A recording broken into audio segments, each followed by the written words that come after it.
Today, John is here.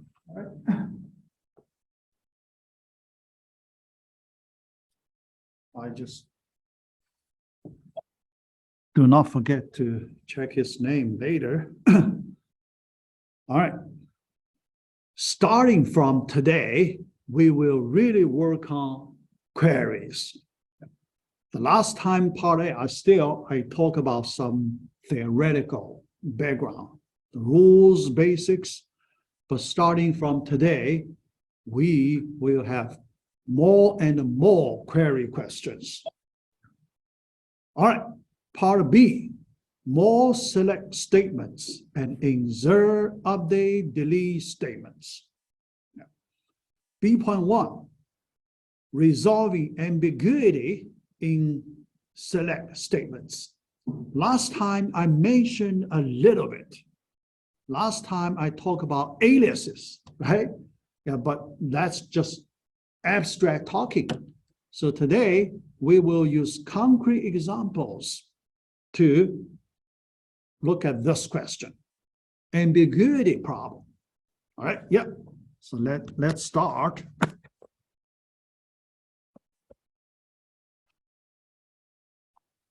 All right.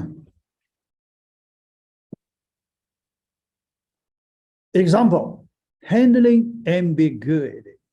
Yeah, let us look at our first. Actually, not our first. I remember I gave you a few simple questions last time. Distinct. Look at that. Distinct, right? Select distinct. Yeah, I remember we had a few simple query questions. All right, so this time, look at this question. So you will see the queries will become more and more complicated. Look at this one. Yeah. Slightly harder. Yeah. For every project located in Stafford, this location, Stafford, right? Some city, yeah. Because in the project table, there is some location field for each project. Here, we like to look at that location, Stafford location projects. All right.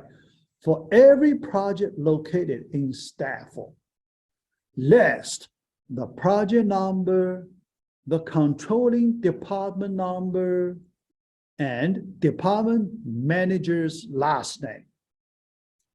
From this question description, you can see that's our typical query looks like. Okay, yeah, from now on, you will have many questions with this kind of description. All right, so let's do some analysis. Yeah. In order to write out a query for this question, we need to first get to the structure. What is the structure here? All right. How many tables do we need to use here? Okay. So let us look at one by one. The first, we need a project table. The first table, project. Yeah. Second, department table. All right, yeah. Then manager information. How do you get manager information? So we need an employee table. You can see in order to solve this problem, we need to use 3 tables. We need to join 3 tables. Think about that. Table join, yeah. We need to join 3 tables. Yeah. Last time we understand the underlying structure for 2 table join operation. 2 table join, only 2 tables join operation. But now we extend our understanding from 2 table join to 3 table join. How about that? The logic behind it, the same. But you need to extend a little bit. Two table join, remember, but we use some mathematical concept. Cross product, right? A cross B. Yeah. Now, this time, three table join, cross product another time. A cross B cross C. How about that? Okay, yeah. If A table, suppose we use R tuples, R1, R2, and so on. B table, we use S1, S2, and the C table, we use T1, T2.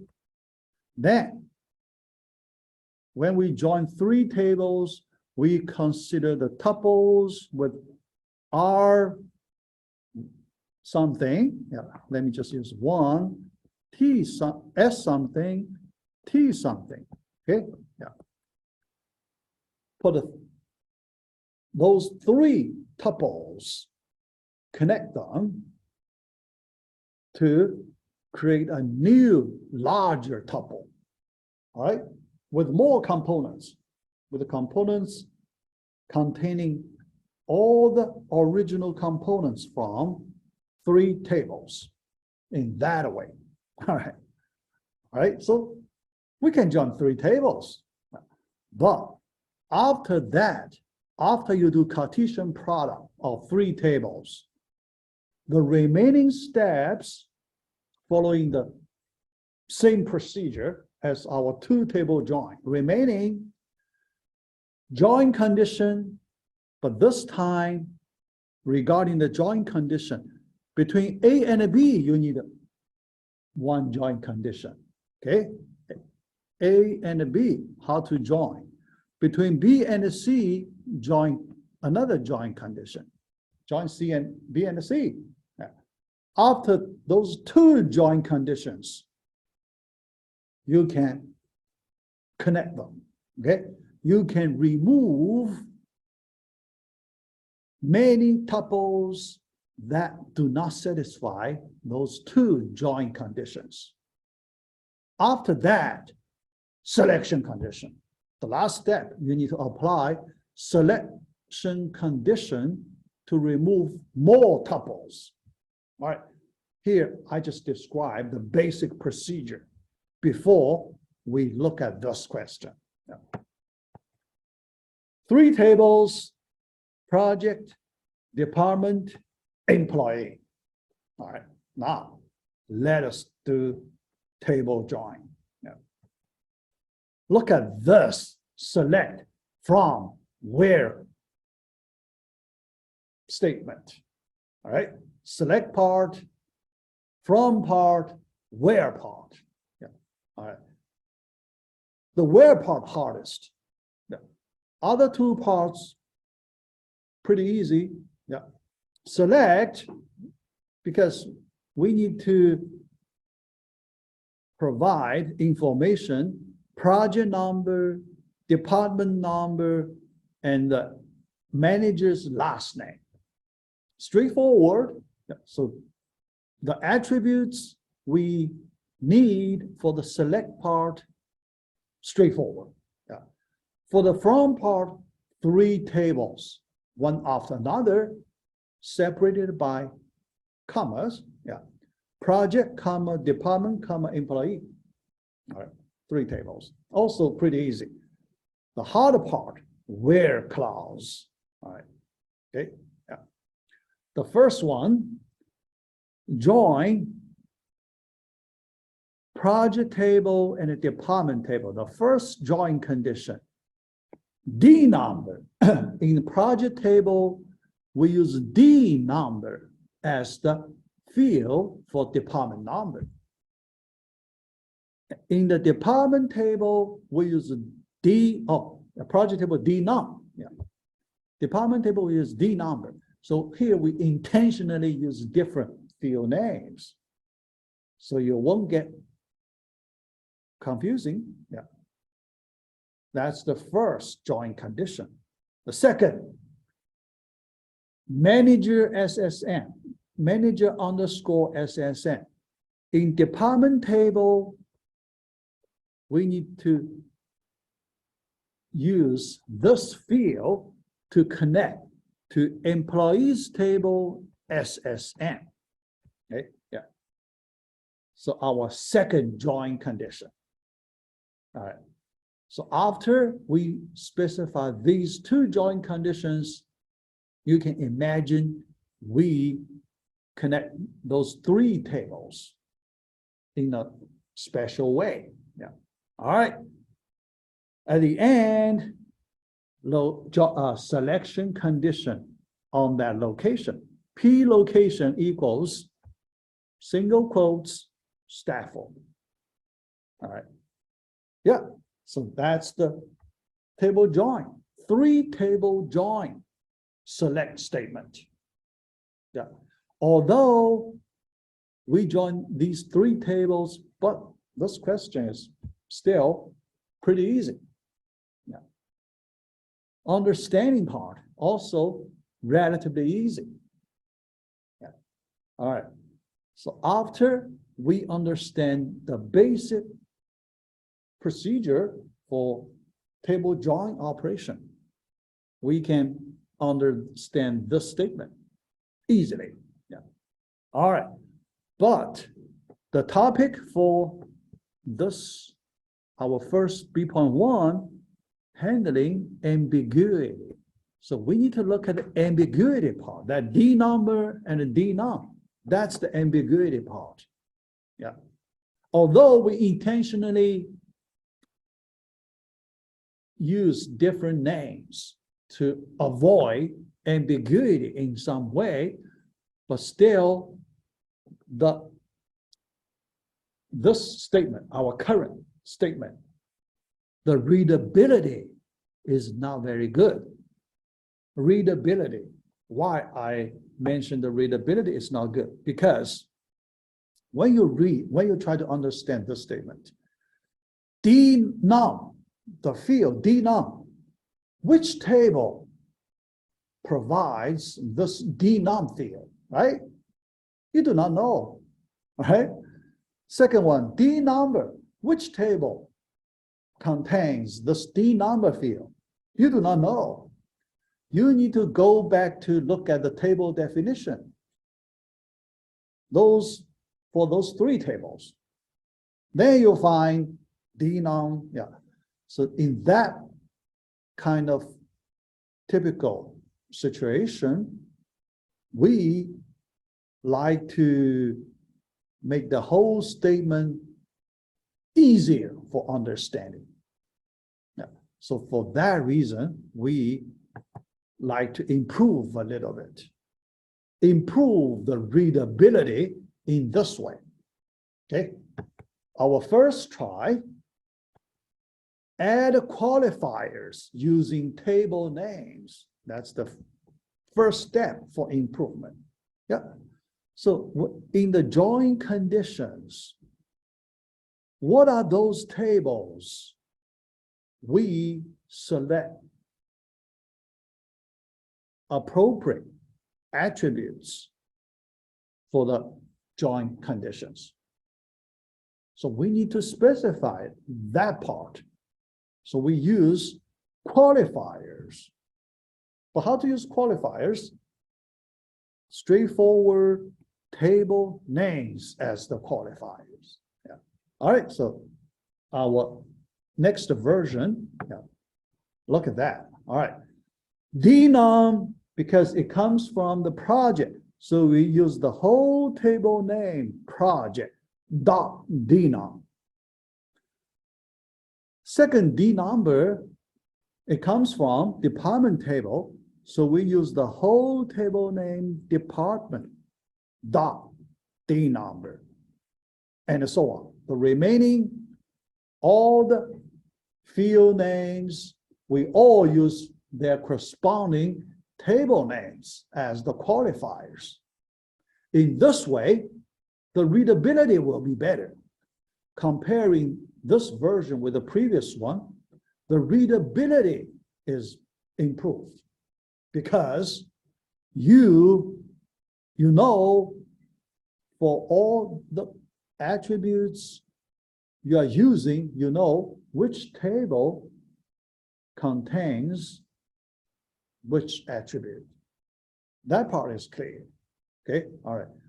But one thing you feel not quite efficient is every time when you need to use the table names as the qualifiers, you need to type the whole table name.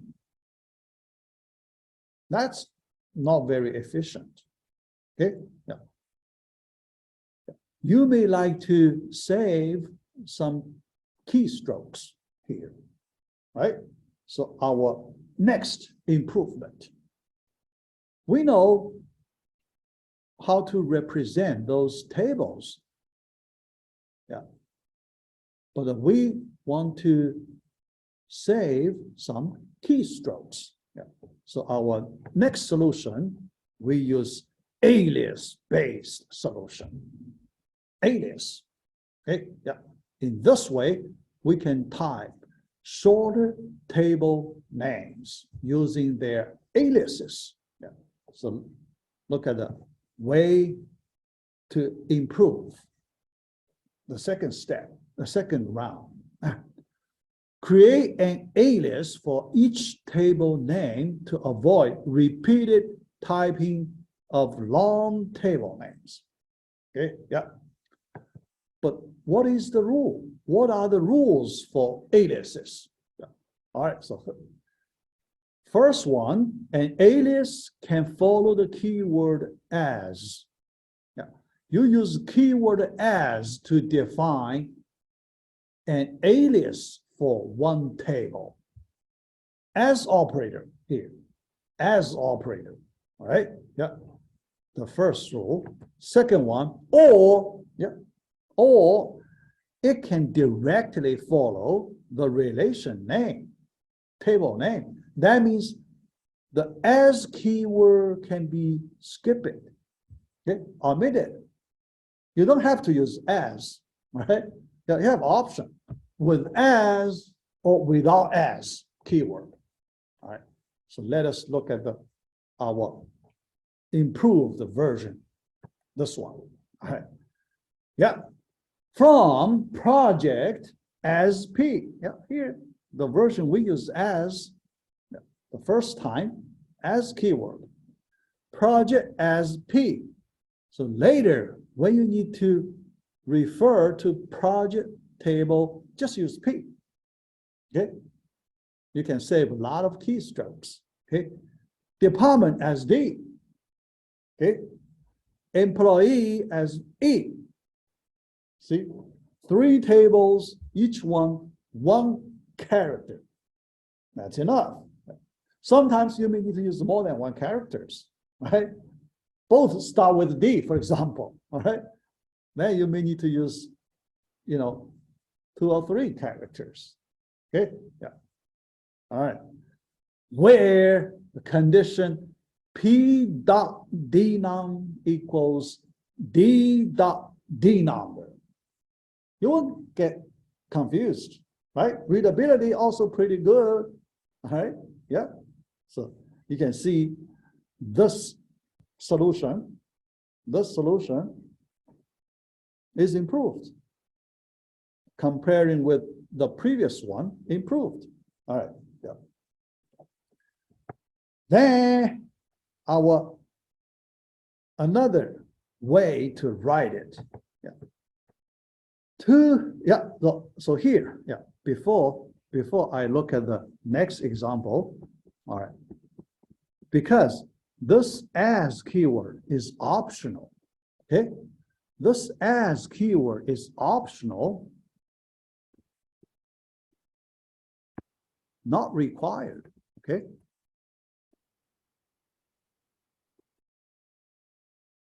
That means if you skip as in those 3 places, the same thing. All right, for example, from project space P, comma, department space D, comma, employee space E. Okay. You can save 3 as operators. Some people use that way. Okay. Perfectly legal, no problem. All right. But sometimes, so here, that's just a preference issue. Okay. Preference issue. Which version do you like? As version or without as? Personal preference. Okay. Yeah. Some programmers, they may like to put specific as operator there because they feel, by their logic, they feel, you know, they want to have a little more readability there. Yeah. Sometimes people argue in that way. I don't mind typing a little more. I just want to add a little more readability. That's some argument.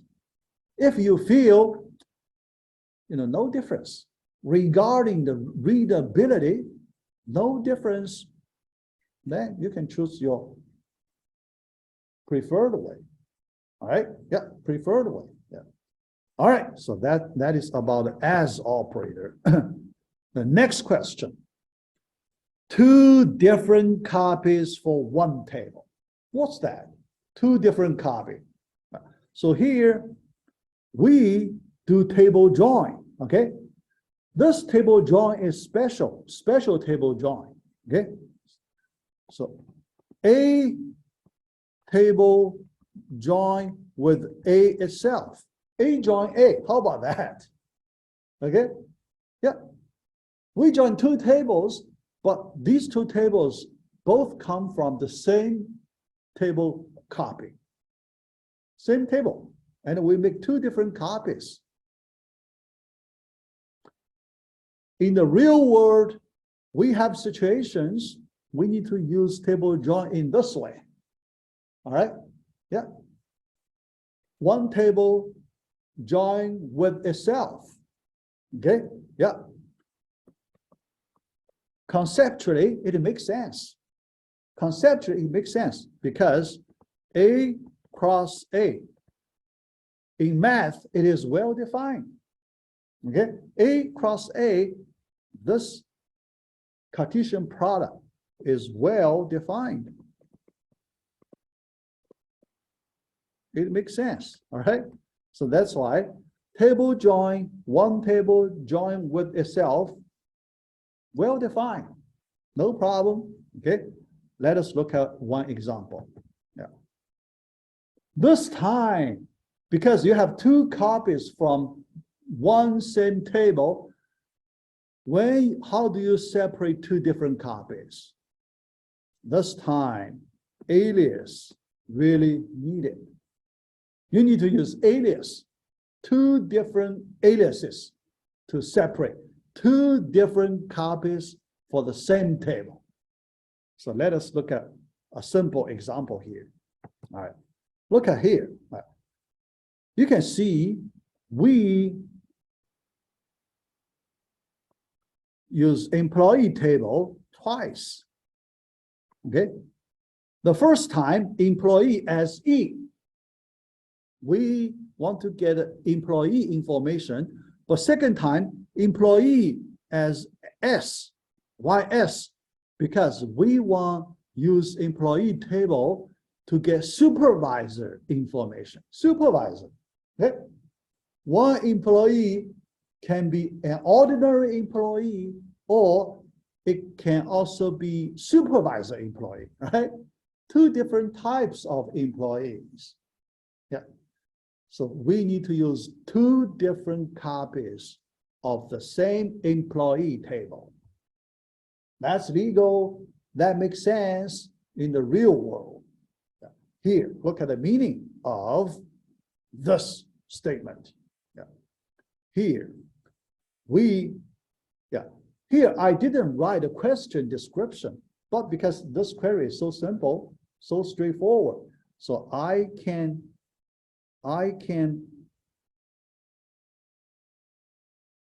write in this way. All right. List the name of employees and their corresponding supervisors' names, first name, last name, names, employee names, and their corresponding supervisors' names, in the company. All right, that description. Okay. Now, this time you need to join employee table, 2 different copies with 2 different aliases, E and S. All right. The join condition, you specify join condition, E dot super underscore SSN equals supervisor copy. E dot, that from the employee copy, from the employee's copy, the first copy. Then equals the second copy, S dot SSN. Okay, the supervisor's copy, we just get employee SSN. They should be the same. Then in that way, you join 2 copies of the same table. Then you list the information you want to retrieve. Look at this example. Okay, so try to understand, because later I will give you many such questions for practice. Okay, here, yesterday, not yesterday, today, this morning I just posted our homework assignment number 1. Some of you may notice that homework assignment number 1, okay, 25 questions covering module 1, 2, 3, and 4 part A. 4 part A. Okay. That means all concept questions. There is no query question in our first assignment. Okay, all right. After that, starting from today, when we learn more and more query questions, our homework assignment number 2, I will give you many query questions. Okay, but typically relatively easier query questions, because the first round we do practice on basic query questions, first round. Okay, so homework number 2, after homework assignment 1, I will give you homework assignment number 2, mainly query questions. I will do in this way. So 25 questions, first 10 questions, still concept questions. Because we still, when we work on query questions, we need to learn some concepts. So the first 10 questions still about concepts. Then, after that, 15 query questions. 15 query questions, just like what do you see here. These query questions. All right, Next, B.2, set operations on queries. Set operations. All right. When we do queries, sometimes we may need to join tables through set operations. Here we may not use join, because the join, we have special meaning. So we can say we combine tables with set operations. Okay. Although if you use join, people can understand what you mean, but it's better we reserve that join concept to our SQL type join meaning. Okay, all right. Using set operations to represent queries. Borrowed from mathematical set theory. In math, we have set theory we have set operations like these. First one, set union operation. Given two sets, here, let me draw a simple diagram. Set A and a set B, like that, like this, all right? Union of two sets. Shaded area containing all the elements from both sets. All right, the first one. Second one, set difference. This one we can write A union B. The second one, set difference. So this time it's different. So we have set A, set B. But this time we want to use that except operation. A except B. In math, usually for that case, we use the backslash as that except operation. A, sometimes people use minus, all right, backslash or minus. Yeah, all right. So here in the A set, we remove those elements that belong to B set. Okay, so you see the shaded area, A except B. Yeah. The third operation, intersect. Yeah. So that's our usual understanding, intersect. A, B, so this intersect part. Yeah. A intersect B in this notation in math. That's the math. Yeah. Here we borrow same notations from math. All right.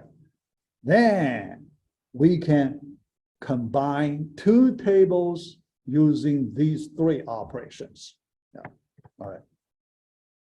Conditions for set operations. You need to check some conditions before you apply these three operations. For table join, you don't need to check conditions because any two tables we can join, right?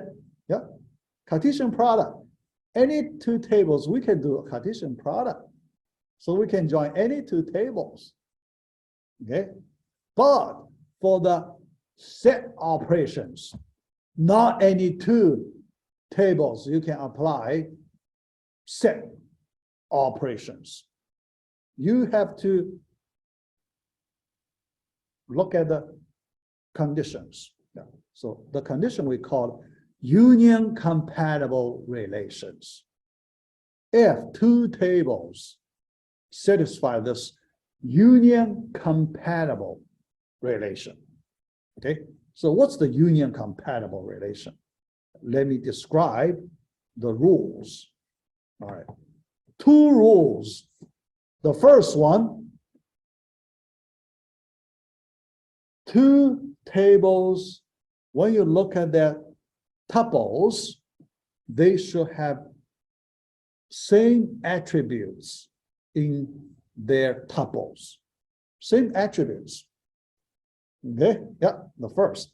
Same list of attributes.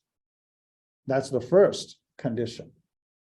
Same list, not enough, because when we talk about tuples, when we look at the attributes inside the tuple, the order is important.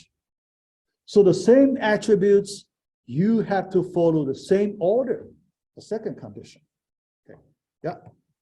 The attributes appear in the same order in both relations. Okay, so union compatible relations. After you check these two conditions, then you can apply set operations on those two tables. Okay, all right, yeah. So let's look at it. Yeah, before we look at the example, there is another similar concept, multi-set operations. set, we know the difference between set and a multiset. Okay, mainly about the duplicate tuples. In a set, there is no duplicate tuple. In a multiset, we allow duplicate tuples. Okay, that's the main difference. The question is, we need to deal with typical SQL tables, and they are multisets, not set. Set is a special case. No. They could be sets, but sets are the special case. In general, those tables are multisets. So when we consider combining different tables, we should also consider how to combine multisets using set operations, 3 set operations. Here, the method is pretty straightforward. We just extend 3 set operators to 3 similar versions for multisets. What are they? Yeah, look at the version. Union becomes union all. Okay? Add all keyword. Union all. In this way, you tell SQL you want to allow duplicate tuples in your combined operations. All right. Except all, intersect all. All right. Yeah. All right. But although we have 3 versions for multiset, the question is, how do you understand the tuples in multisets when we apply these 3 multiset operations? Because there are duplicate elements, right? There are duplicate tuples. How do we handle those duplicate tuples? That's the part we need to clarify. Yeah. The rule is this. Look at this rule. This rule helps us to clarify the duplicate tuples, that part. All right. Each tuple, duplicate or not. If it's not, we don't worry, right? The main concern is for the duplicate tuples. Yeah. Each tuple is considered as a different tuple. Now, look at this assumption, this rule. All right. Yeah. Here you can imagine T1, T2, all right, yeah, in a multiset.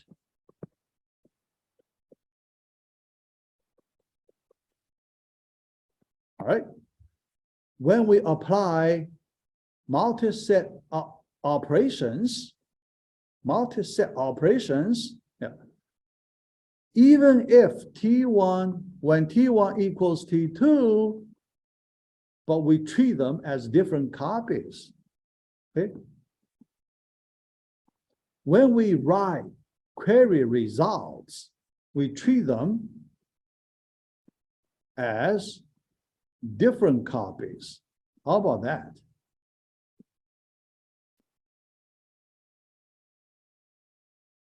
Okay. How about that? Okay. Different copies. They have exactly the same. So thinking this way, they have exactly the same values in same order. Okay. Yeah. But we treat them as 2 different copies. Copy 1, copy 2. We do not do elimination. We do not eliminate duplicate tuples. Okay, yeah.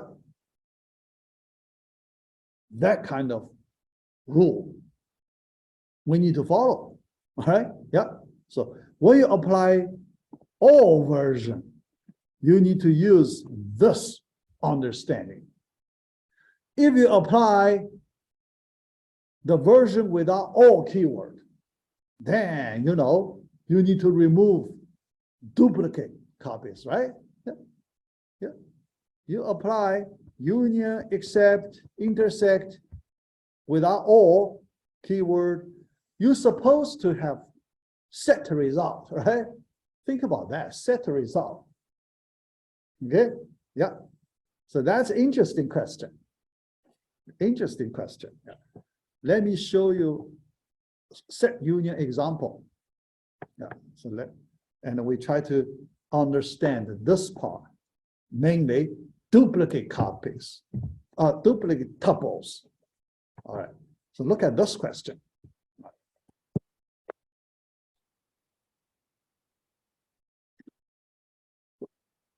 Make a list of all project numbers for projects that involve an employee whose last name is Smith, either as a worker or as a manager of the department that controls the project. Here you see, in this class, we may have the situation like this. Our query is a long sentence. Yeah, understanding, sometimes you need to spend quite some time on understanding. Here is one. Yeah, we need to, pretty patient here to understand its meaning. Yeah. All right. Make a list of all project numbers for projects that involve an employee. All right, this part is easy. The remaining part, relatively hard, all right? Whose last name is Smith. That's easy. Yeah, Smith, okay, yeah. Employee, last name Smith, all right. But the Smith, we know, many employees, they may have the same last name, Smith, for example, right? Yeah, all right. So the same last name, but they may have different roles in the company. Okay, for some employees with Smith last name, their roles are worker role. Okay, so you need to select those employees under the worker role. Another part, some employees with Smith last name under the manager's role. Okay. And you need to also select those. How about that? Yeah. You need to combine these two parts in your one query result. Now you can see it's a typical union case, right? It's a typical union case. Okay. Yeah. So let us write the query result. Yeah. Worker part and the manager part, we can separate them, right? Yeah. So for the union here, you can see this kind of operation from one way, it's pretty easy because we can work on them independently. Okay. The first time, let us just focus on the worker role employees. Yeah. So we write this query statement.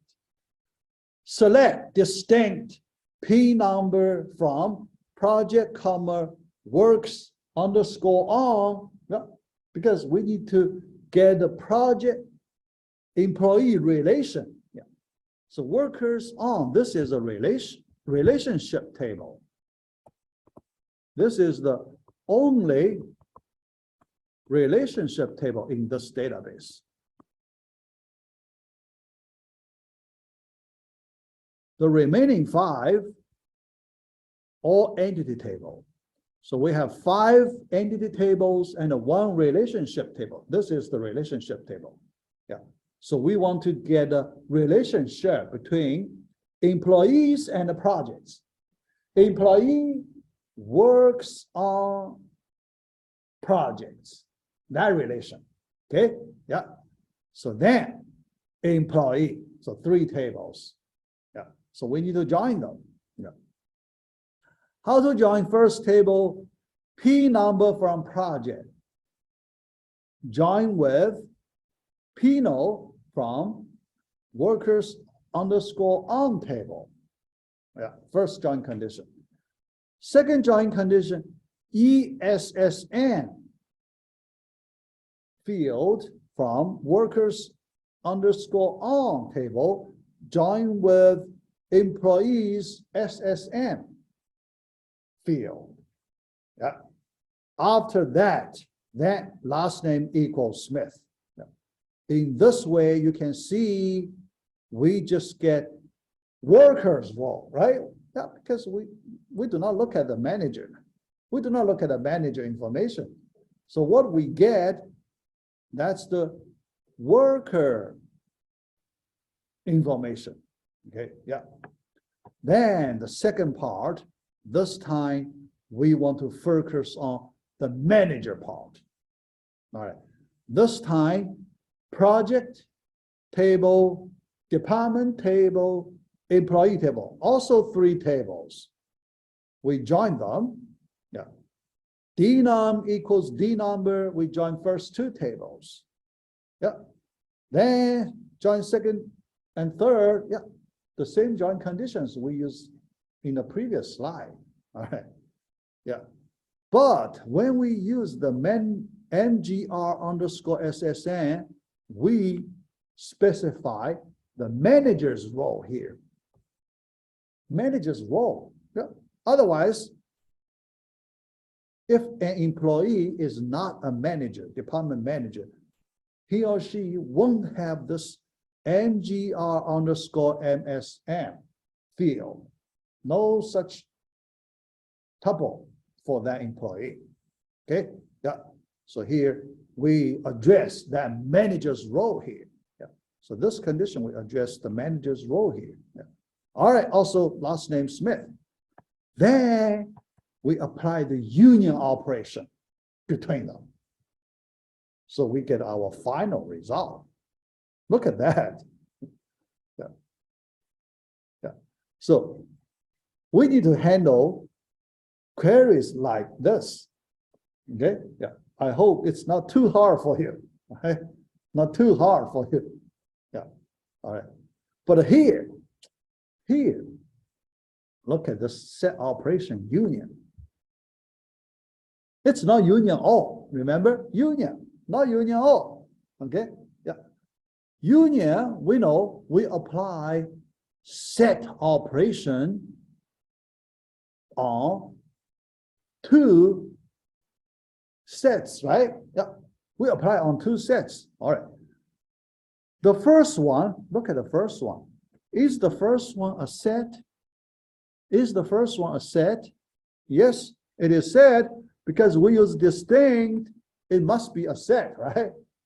Think about it. If we do not use distinct, the first one will be a multi-set.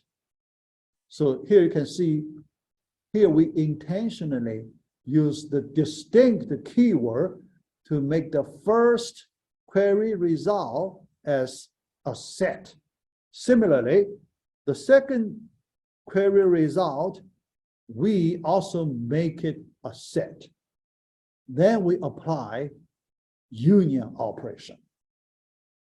Okay, all right, yeah. Okay, all right, yeah.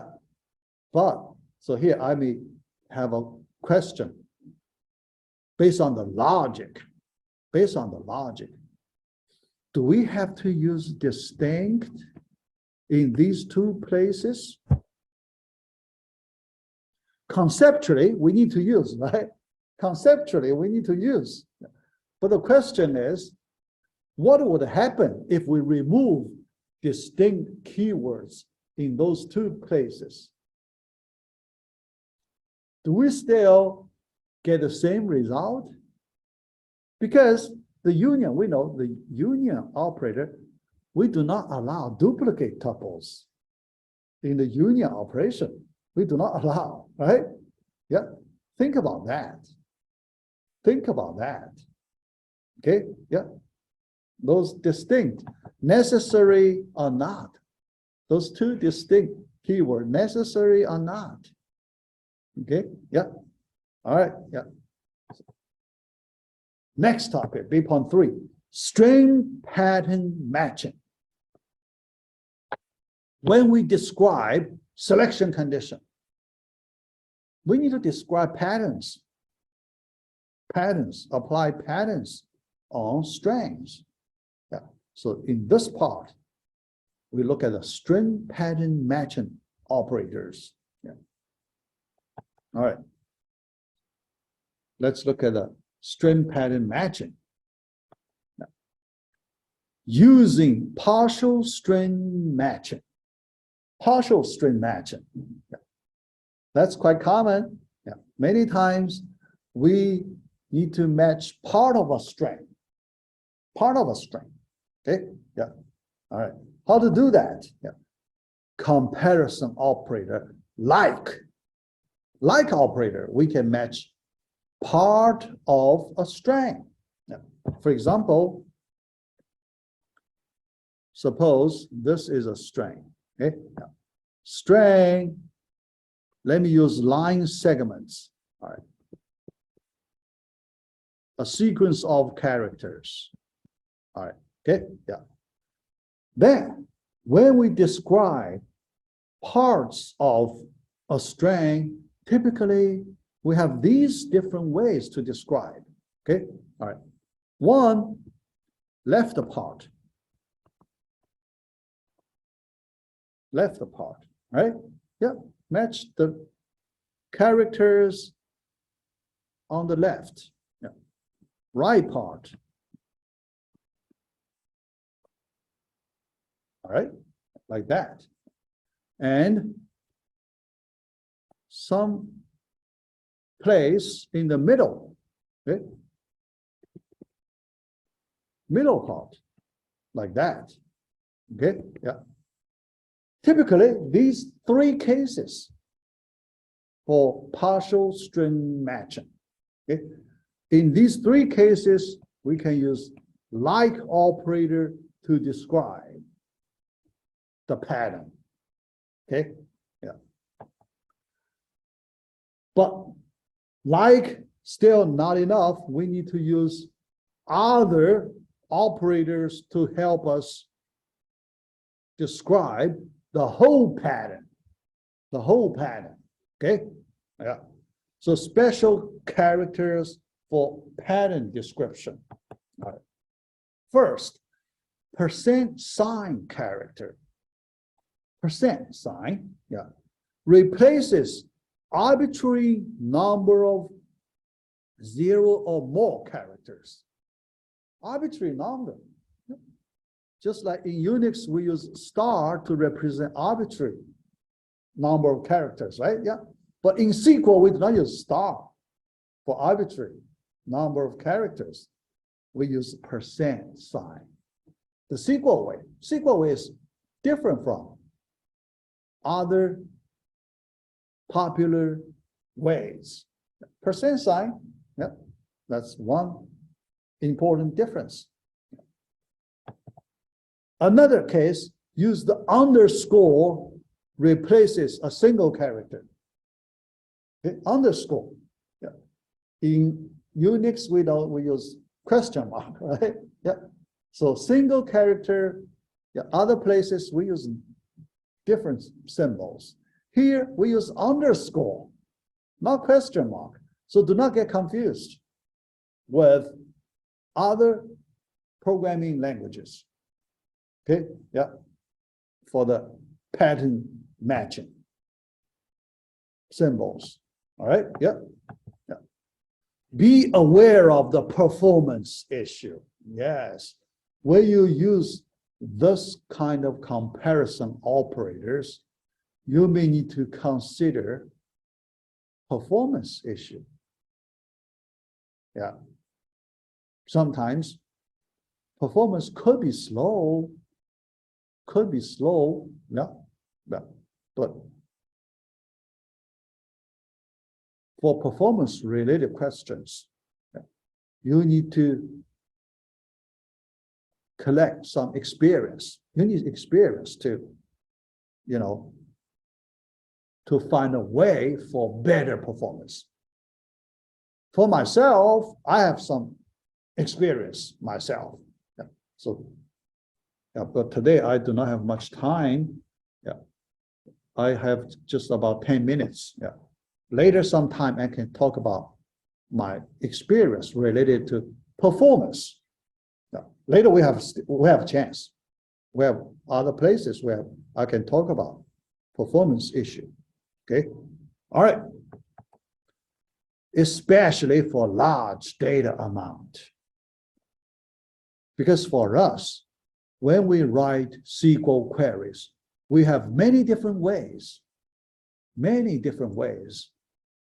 Some way to write better, some ways not good.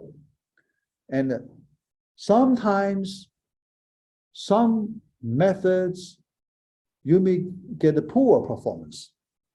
Sometimes if you use better way, you can get a better performance. Yeah. So you need to really build up your experience to write good performance query statements. Okay, yeah. All right. Another special thing, escape character. Escape character. We know in other programming languages, we have this concept, escape character. And usually, most of the time, we use backslash as the escape character for other programming languages. But in SQL, it is different on escape character. Yeah. So the rule is this. An escape character is specified after the string using keyword escape. That means there is no fixed escape character. You need to define it. Before you use the escape character, you need to define it. You can define different character as escape character. Okay? Yeah. So look at this example. Yeah. Here, after escape keyword, we declare backslash symbol as the escape character. Then you can use to describe the pattern. Escape underscore. Yeah, we know underscore is a special character. So in order to use underscore literally, we need to escape it. Yeah, because its special meaning is represent a single character. We don't want to use that special meaning. We want to use its literal meaning. So you need to escape it. All right. Then %, you also need to escape it. Yeah, because the special meaning represent arbitrary number of characters. You don't want to use that special meaning. Yeah. All right. So that's this example. Okay. Yeah. All right. Yeah. Then next, yeah, we only have a few minutes.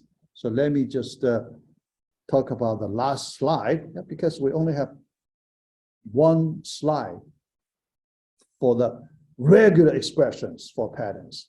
We know regular expression, very powerful. It could be very complicated, right? Yeah, we use regular expression in Unix. Yeah. Also, in other programming languages, we can also use regular expressions, not just in Unix, okay? For example, in JavaScript, we can use regular expressions, right? In Java, we can also use regular expressions to describe patterns of strings.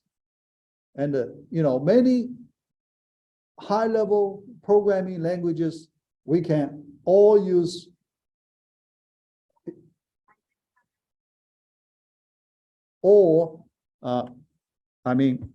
regular expressions. Okay? Yeah, here, yeah. We use some of relatively simple regular expressions. All right. Use regular expressions for patterns. Look at this question. List the name and address for those employees whose addresses satisfy the condition. The stream number has exact 4 digits. Yeah. How to describe this condition? Exact 4 digits for the stream number. We know stream number. First few characters in address string, matching the first few characters in address string. Yeah. Let's look at the answer. Select F name, comma, L name, comma, address, the easy part. From employee table, also easy. Then the harder part is at a regular expression description, pattern description here, where address, reg, exp, yeah, this operator name, okay? How to specify regular expression? We use this keyword, reg, exp, 6 characters, this operator, all right? Then you describe the pattern using regular expression within a pair of quotes, okay? How to describe? Yeah, look at this description. Let me explain one by one. Yeah. All right. First, that hat symbol, hat symbol, that means beginning. You match this pattern from beginning of the string, very beginning, the first character, that hat, okay? Yeah, that hat. All right. After that, you specify the digits in brackets 0-9, one of the digit. Yeah, you mean one of the digit, one digit. Okay, only one digit each time, one digit. All right, the pattern. All right, that digit could be anyone from 0 through 9, just the one. Okay, all right, the second one. Third, a pair of curly braces 4, that means 4 copies. Number of times the pattern repeated, the previous pattern repeated. The previous pattern, that is the digit pattern, all right? Just one digit. One digit repeat 4 times, 4 digits. How about that? 4 digits. So we match the 4 digits for the for the employee's address. After that, not done yet. How do you specify exact 4 digits, right? Exact. After 4 digits, no 5th digit after it. You need to exclude more digits after first 4 digits. How to do that? Using a space character right after 4 digits. Think about that. Okay, so you need to address all the details like that. Think about that. Okay, yeah. So that's our typical regular expression pattern matching questions. Okay, our typical regular expression pattern matching questions. All right, and our regular expression questions won't be too complicated. We know in regular, so if you study the documents for regular expressions, it's a pretty big document. There are so many different cases. Yeah. So we won't go that far. All right. We just use relatively simple ways as described here in our notes. We won't go too far. All right. Yeah. Otherwise, yeah, we will spend too much time. In the real world, when you need to use relatively more complicated regular expression, you can search and study the documents online, right? Yeah. So here we do not need to cover all the cases. Yeah. So we just, mainly we do practice on some relatively simple examples for regular expressions. Yeah. All right, so let me stop here. Yeah, so for the select statement part, yeah, the remaining we have insert and other parts, so we will do later. Okay, but that